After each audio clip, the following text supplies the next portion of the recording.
Do people know exactly what you are going to say even before you say it?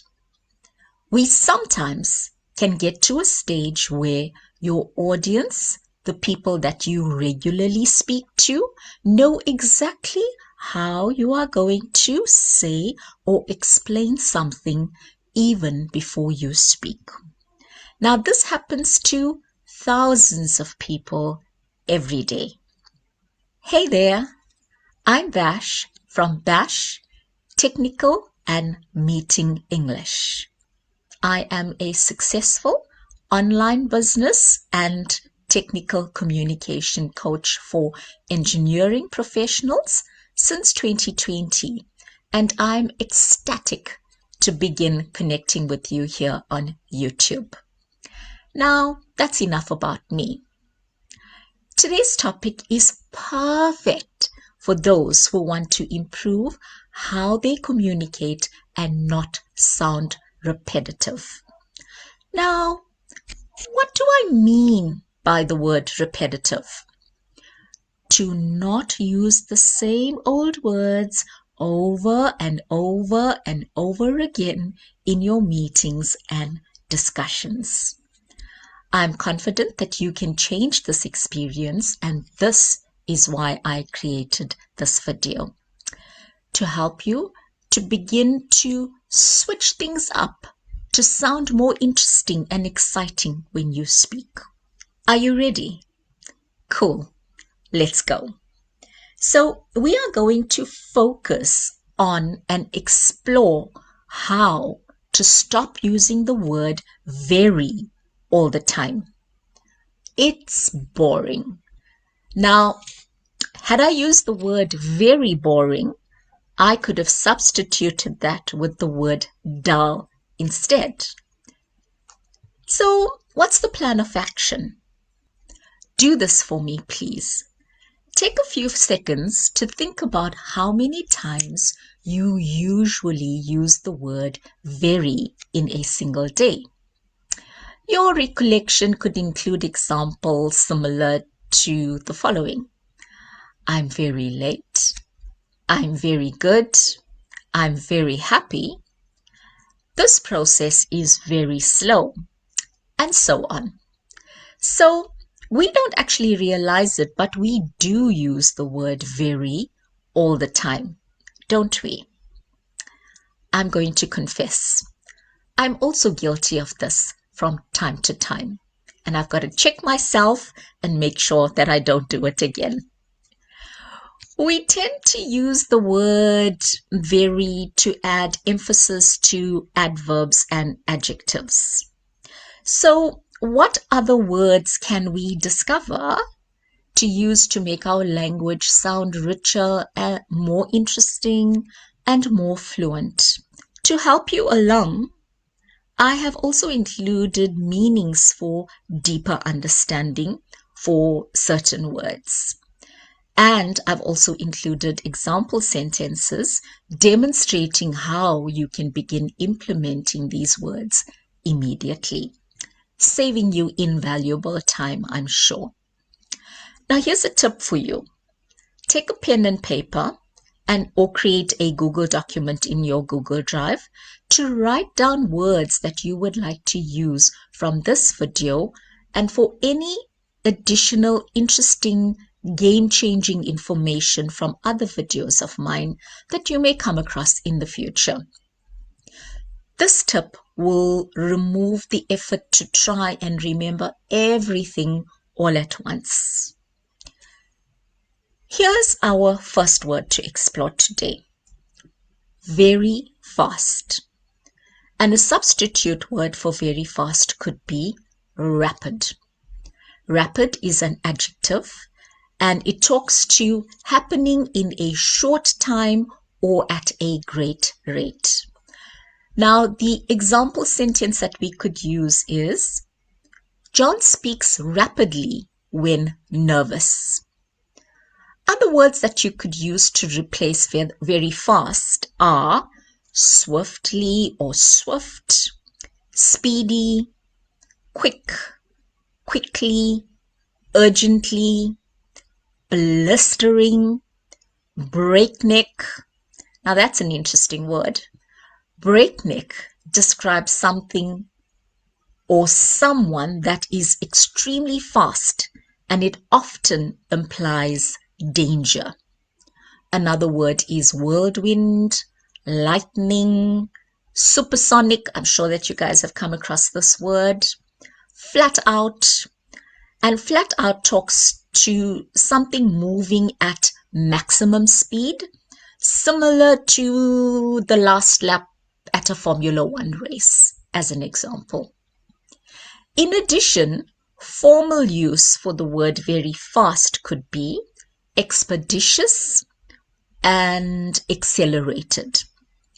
Idioms to describe this can be in a flash or like a bat out of hell.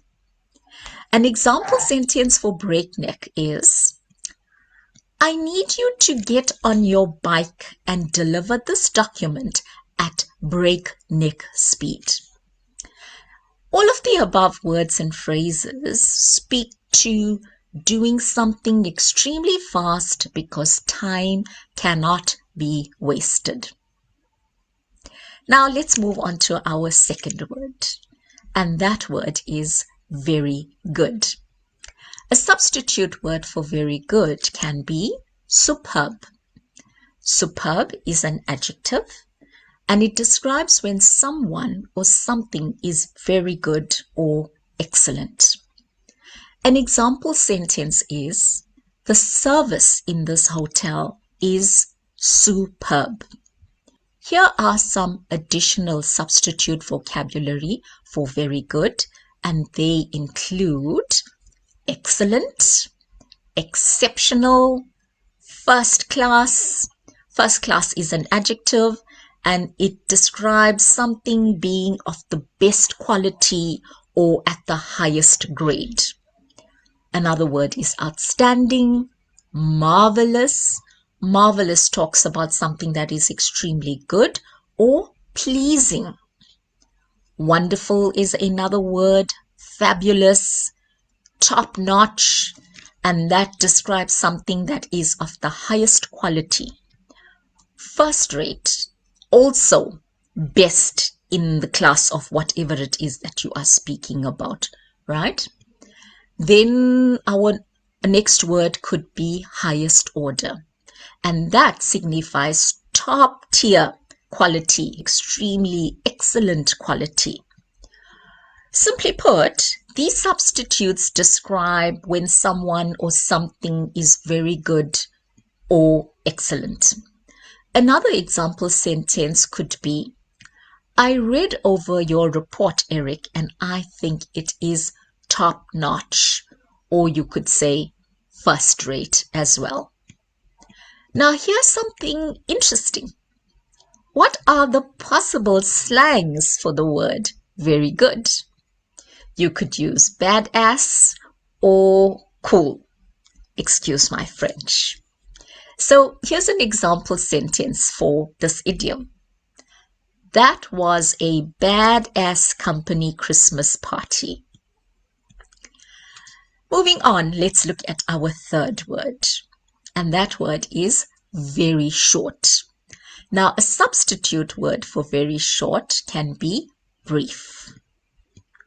Brief is an adverb, and it describes something that is happening for a short time or fleetingly. An example sentence could be, we had a brief meeting about this issue. Alternative interesting words for very short will depend on whether you mean brief in time or small in size. There's a difference. For duration of a very short period of time or speech, the strong options could include concise, succinct. Now that's an interesting advanced word, and that describes something that is written or spoken briefly, or even though, and remember, even though it is brief, it is still clearly expressed. All the relevant information is there. nothing is lost. The other word is fleeting, and this describes something that lasts for a very short time. Compact is another word, and the other word is laconic. And we use this word when describing a person's speech or style of writing. And here the person uses very few words. Now, an example sentence could be, his laconic reply suggested a lack of interest in the topic. Now, this other word, fleeting, you may or may not be familiar with it. An example sentence could be, I visited his new office fleetingly. It implies that you were there for only a few moments. And if we still sticking with this word, a new category for very short is physical stature, and here we are talking about size. And you can use the following words to describe this. Diminutive, tiny, petite. Petite normally describes an attractively small and dainty woman, right? Mainly used in terms of woman, right? The other word is miniature, stunted.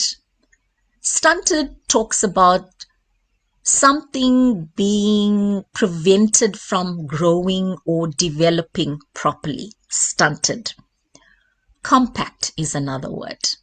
An example sentence, our scheduling for the run-up to our delivery deadline is compact. And with that, I will pause on this topic for now because I could go on and on and on. More to follow in the future, I promise. From my extensive experience of working with second language speakers, here's a piece of advice for you. Select 1 or 2 substitute words per day. Try to use them as many times as possible during the course of the day and your work. Trust me, if you practice and implement using this method, you will never forget each word that you use. Remember, the aim or the goal is to encourage people to listen and pay attention to what you are saying and not get bored. What you say is important, isn't it? So please like, comment below, and share interesting words to replace the boring, very, dash, dash, dash. We are looking forward to hearing them and discovering new replacement words together. If you would like to see similar and technical English communication content to help you in your career, then kindly click on the subscribe button and ring the bell.